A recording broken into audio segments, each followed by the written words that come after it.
Assalamualaikum warahmatullahi wabarakatuh. Alhamdulillahilladzi arsala rasulahu bil huda wa dinil haq liyudhhirahu 'alad dini kulli wa kafa billahi syahida.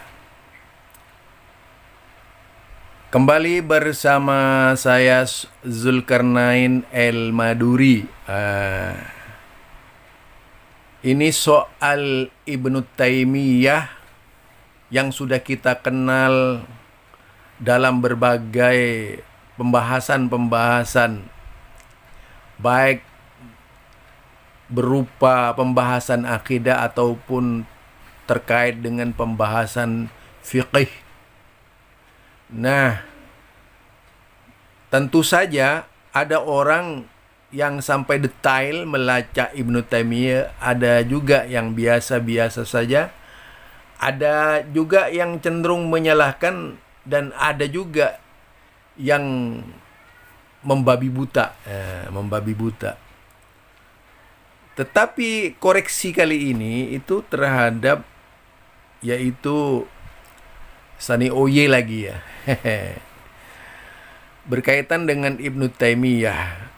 Tapi mari kita dengar dulu ucapan Sani Oye ini, di mana yang perlu kita kritisi. Taimiyah, ulamanya saja sudah berdusta, apalagi yang membaca dan tidak mengerti dan memang tidak mau tahu tentang pendapat yang asli daripada Imam Asy-Syafi'i, maka akan disebarluaskan itu pendapat, padahal itu merupakan sebuah kebohongan, kedustaan atas nama Imam Asy-Syafi'i. Assalamualaikum warahmatullahi. Itulah ya yang dikatakan oleh Sani Oye. Jadi kalau mau berbicara Ibnu Taimiyah, itu harus berbicara siapa Ibnu Taimiyah dulu. Berapa banyak guru Ibnu Taimiyah? Apakah semua ilmu Ibnu Taimiyah itu dari kitab? Itu jelas bukan saja dari kitab, tapi dari hasil pendekatannya guru kepada guru-gurunya. Karena Ibnu Taimiyah adalah manusia dalam bidang keilmuan yang sangat bersanad. Jadi keilmuannya sangat bersanad. Ada banyak guru-guru Ibnu Taimiyah. Jadi kalau pertama kita ingin mengetahui Ibnu Taimiyah, belajar bagaimana Ibnu Taimiyah hidup dan dalam lingkungan apa Ibnu Taimiyah. Kemudian siapa saja guru Ibnu Taimiyah. Namanya saja Ibnu Taimiyah sampai sekarang itu tidak dirubah. Dia adalah Asy-Syafi'iyah, ya. Walaupun terus terang saja bagi saya Ibnu Taimiyah itu adalah referensi ya, referensi, bukan mazhab. Jadi referensi. Sama halnya dengan Imam Syafi'i, Ibnu Taimiyah manakala ada misalnya kesalahan di dalam memahami Imam Syafi'i, perkataan Imam Syafi'i, itu sah-sah saja, boleh jadi itu salah. Namanya saja manusia. Jangankan Ibnu Taimiyah, Imam Syafi'i saja banyak salahnya. Iya, Imam Syafi'i itu hadis-hadisnya banyak yang lemah. Apalagi Ibnu Taimiyah gitu. Ya. Orang yang hidup di belakang, bahkan kalau kita teliti dalam sejarah, Ibnu Taimiyah itu sangat teliti dalam bidang hadis. Kalau cuma kaul dibesar-besarkan itu tidak ada artinya.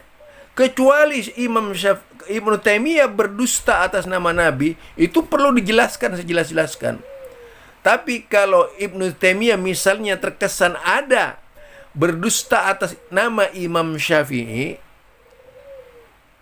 kalau saya tidak berpersepsi seperti itu, saya berpersepsi mungkin saja banyak jalan lain yang ditempuh oleh Ibnu Taimiyah. Karena bacaan Ibnu Taimiyah ada yang tertulis dan ada yang tidak tertulis. Didasarkan kepada hasil yaitu pengumpulan ilmu, adopsi ilmu, ya, menarik ilmu dari kalangan guru-gurunya, yaitu hanya berdasarkan mulut. Jadi antara istimak dan mulut berbeda dengan sekarang. Kalau sekarang ini Sudah ada kitab masih berdusta, itu yang parah gitu. Lah, kadang-kadang dustanya sendiri Sani Oye ini ditutup-tutupi. Berapa kali berdusta itu? Kemarin berdusta atas nama Nabi, doa bersama, itu dusta. Kedustaannya dia sendiri terhadap Nabi itu seolah-olah tidak berdosa, padahal pendusta kelas besar gitu. Umatnya ditipu dengan cara bahwa Nabi doa bersama, memimpin doa bersama. Ini kan luar biasa. Padahal di situ hanya karena dhamir nahnu dikatakanlah bahwasanya Nabi yaitu berdoa bersama sahabatnya, ya Allah naudzubillah min dalik. Ini kedustaan besar. Jadi kesalahan Sani Oye yang seperti ini lebih bahaya gitu. Jadi orang yang taklid kepada Sani Oye ini akan lebih berbahaya lagi gitu. Karena dia berdusta atas nama Nabi hanya karena dhamir nahnu tadi. Nah, ini sekarang nuduh Ibnu Taimiyah, padahal kalau saya koreksi banyak sekali dari konten-kontennya Sani Oye yang banyak bohongnya itu. Itulah yang kita perhatikan ya. Ini masalah ilmu. Jadi kalau Ibnu Taimiyah yang hidup di zaman itu lebih banyak mengandalkan ucapan-ucapan gurunya, itu yang bertanggung jawab penuh ya para guru yang memberikan informasi kepada yaitu Ibnu Taimiyah. Tidak seperti sekarang semua kitab ada sekarang ini. Apa yang tidak ada itu? Bahkan untuk melengkapi dunia Islam itu ada yang namanya Al-Maktabah Syamilah, pustaka umum dari berbagai macam kitab aliran paham di seluruh dunia Islam. Dari kitab Imam Syafi'i dan Syafi'iyah, dari kitab Imam Malik dan Malikiyah, dari kitab Imam Abu Hanifah dan Hanafiyah, dari kitab Imam Ahmad yaitu kitab Hambaliyah, semua ada sekarang. Dari satu mazhab saja itu terjadi perselisihan antar pengikut mazhab. Bahkan banyak juga di antara penulis-penulis kitab mazhab itu yang berdusta atas banyak nama imamnya. Tapi saya tidak menyebutkan dia berdusta, tapi bisa saja tergelincir.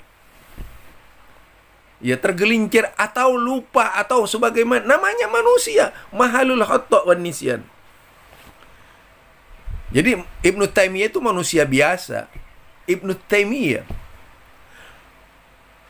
Nabi Muhammad sallallahu alaihi wasallam kalau dilihat daripada paradigma Al-Quran, ya, dari kacamata Al-Quran, bagaimana Al-Quran memandang Rasulullah sallallahu alaihi wasallam, itu banyak teguran dari Allah Subhanahu wa taala. Ibnu Taimiyah bukan manusia maksum. Tidak ada yang memperingatkan Ibnu Taimiyah ketika itu. Ya, tidak ada. Kalau Nabi Muhammad sallallahu alaihi wasallam ada yang memperingatkan, Allah langsung turun tangan memberikan informasi apa yang dilakukan oleh Rasulnya itu. Tapi Ibnu Taimiyah sebagai manusia biasa, apalagi hidup di zaman yang masih belum ada komputer, belum ada berbagai macam kelengkapan kitab-kitab, boleh jadi apa yang disampaikan oleh Ibnu Taimiyah itu yaitu salah. Boleh jadi itu. Namanya saja manusia, dan perkataan Ibnu Taimiyah itu boleh dikritisi dan boleh dijelaskan. Kalau para ulama misalnya mensyarah Imam Syafi'i, kalau para ulama mensyarah Imam Abu Hanifah, ketika ada kesalahan, tidak mengatakan kemudian imam itu berdusta, enggak. Tidak. Kalau orang yang tidak tahu ilmu agama itu tidak punya akhlak, kemudian tidak punya adab di dalam memahami agama, sudah pasti orang besar sekelas Ibnu Taimiyah itu akan disalahkan. Kalau seorang pensyarah kitab misalnya, kita lihat saja kitab Fathul Bari, berapa banyak dari tokoh-tokoh di dalam Fathul Bari itu yang dikritisi oleh Ibnu Hajar Asqalani misalnya. Kita juga lihat kitabnya yaitu Ad-Dahabi, ya, Mizanul I'tidal fi Naqdir Rijal misalnya.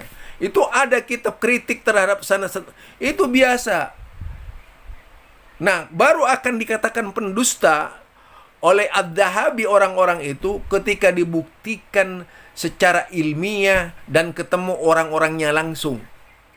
Ini orang Indonesia yang tidak tahu apa-apa karena kebenciannya kepada Ibnu Taimiyah, maka melakukan berbagai macam distorsi terhadap ulama-ulama yang berbeda, bahkan tidak sopan. Coba kalau ulamanya sendiri, meskipun salah disanjung-sanjung, ini kebiasaan mereka.